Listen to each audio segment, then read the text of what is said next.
Okay. Cat's out of the bag. I'm shocked we've kept this a secret for so long. In 2 weeks, my show is coming out, which I'm so excited for. And also my business, which I think there's been a lot of curiosity about. Last year, I had thought, you know what, American Riviera, that sounds like such a great name. It's my neighborhood, it's a nickname for Santa Barbara. But it limited me to things that were just manufactured and grown in this area. Then Netflix came on, not just as my partner in the show, but as my partner in my business. It was huge as I thought about it. And I've been waiting for a moment to share a name that I'd secured in 2022. And this is the moment. And it's called As Ever. As Ever essentially means as it's always been. And if you followed me since 2014 with the TIG, you know I've always loved cooking and crafting and gardening. This is what I do. And I haven't been able to share it with you in the same way for the past few years, but now I can. So as things are starting to trickle out there, I wanted you to hear from me first. Of course, there will be fruit preserves and but there's so many more products that I just love that I use in my home that now it's time to share with you. So I can't wait for you to see it. Thanks, guys. If you're not familiar, Meghan Markle is back on Instagram. Why is she back on Instagram? All the comments are disabled because she's using it as a tool to market, advertise, promote her shows, her Netflix stuff, her look at me, I'm doing good, but I got to show you I'm doing good. Archwell Foundation. All of the stuff that has to do with the Invictus Games with Prince Harry. Now she's launching not just American Riviera, which went absolutely nowhere after 50 jars of promotional jam were sent out to celebrities only. Now she's launching As Ever because she signs off on all of her stuff as ever. Or As Ever, Meghan.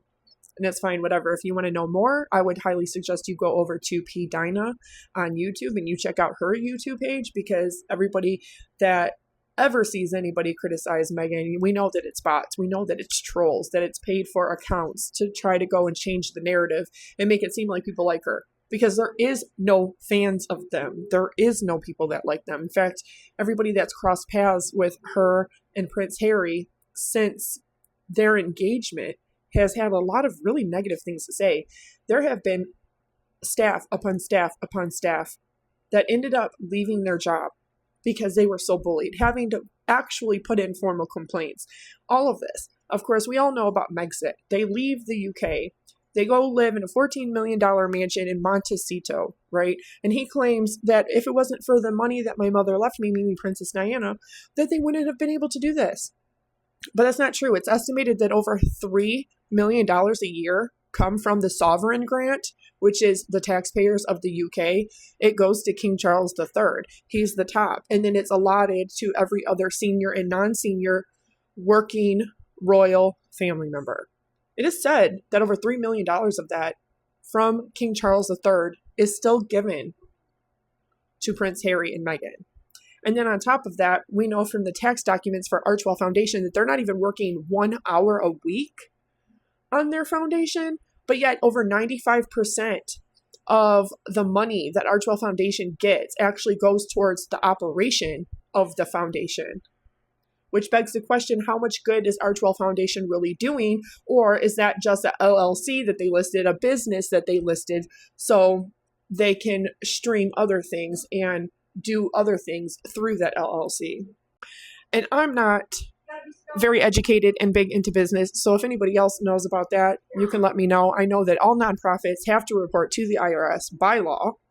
I know that Prince Harry has a visa application trying to become a U.S. citizen, and that was very problematic and went to court, and that's supposedly the documents are supposed to be made public, and all of those things. But we have seen the Spotify deal crash. We've seen the Netflix stuff crash. We've seen all these other ideas crash. So it's no coincidence that Meghan only has a couple posts, and they're like feel-good posts. They're look at me, I'm doing good posts. You know, a tribute to her dog, Guy, a tribute to her husband's just recent Invictus Games. Now she's using it to launch not just American Riviera, which was supposed to be a launch like 2 years ago, and has an Instagram page that had nothing on it other than American Riviera. But this Netflix show called Love Meghan, her just running on her private beach because they are so privileged. They are so entitled. But that's the thing about Meghan Markle. She has been born to that. And if you don't know, you can follow Thomas Markle Jr., her older half-brother, who has a YouTube channel. And I know because I have joined lives with him several times. I have talked to him several times. And I have also done some other things behind the scenes as far as like his content goes and whatnot, and his little parodies and funnies and whatnot. So I know he's busy recently to help and take care of their father because he's older, he's infirm, he had a lot of heart issues and surgeries and stents, then he had a stroke, just a lot of stuff going on. So I definitely pray for him a lot. But anybody that wants to sit here and be paid for by the Sussex squad, or what they call the sugars, the people are going to go, oh, you guys just don't like Meghan Markle because she's 1/4 African American. Nobody's saying anything about that. People are talking about not liking her because of her actions, her words, her choices, her behaviors of other people. That's, and not only that, but trying to do all this, look at me, I'm altruistic, while not behaving that way when the cameras are not rolling, when the cameras are not snapping pictures. So I don't know. I don't know how well this is going to go. She had to disable the comments on everything because everybody knows if you are that hated that you have to disable the comments, that should tell you something. I don't think that anything is going to sell very good. Not another book, not another show. I mean, I don't wish them harm. I don't wish them any ill intent or malice or anything like that. But there's just so many ways that you could try to rebrand yourself with no substance behind it. Like launching this foundation, launching this, launching that, launching this, launching that, and then having no work ethic or follow through or content behind that. She's trying to paint it like humanitarian stuff, but you can't be a humanitarian and give back and do all this good like UN work and things like that, and then want to also create it into a business, into a stream of revenue, into monetization. You can't kind of do that because humanitarian and business they just kind of clash. They just don't go well together. You're either giving back and using your life and your time doing that, or you are not. So there's kind of no in between with that. So I don't know. I don't know how well her Netflix show is going to do. I know the CEO of Spotify dropped them from their $20 million contract and called them grifters because all she produced was archetypes and never did a season 2, never did anything else, wasn't producing much of anything else. So that's where it stands. And the people have spoken. The people have really spoken. But if you want to go see somebody that's really educated about Meghan Markle and her behavior and has everything recorded and documented, all of it, and has done interviews with her family, has done interviews with other people that have written books about her, and all of it, I would go over to YouTube, go search up P. Dina, D-I-N-A, and go educate yourself. And then you will learn from a real African-American woman why all these people suddenly just know that Meghan Markle is not who she is trying to make you think she is. She's trying to make you think that she's this humanitarian and this really wonderful person, and she's always so happy. Nobody is ever that happy all the time. In fact, it can be argued that Princess Diana was never happy. Like, look at the stuff that she went through. How could she have been?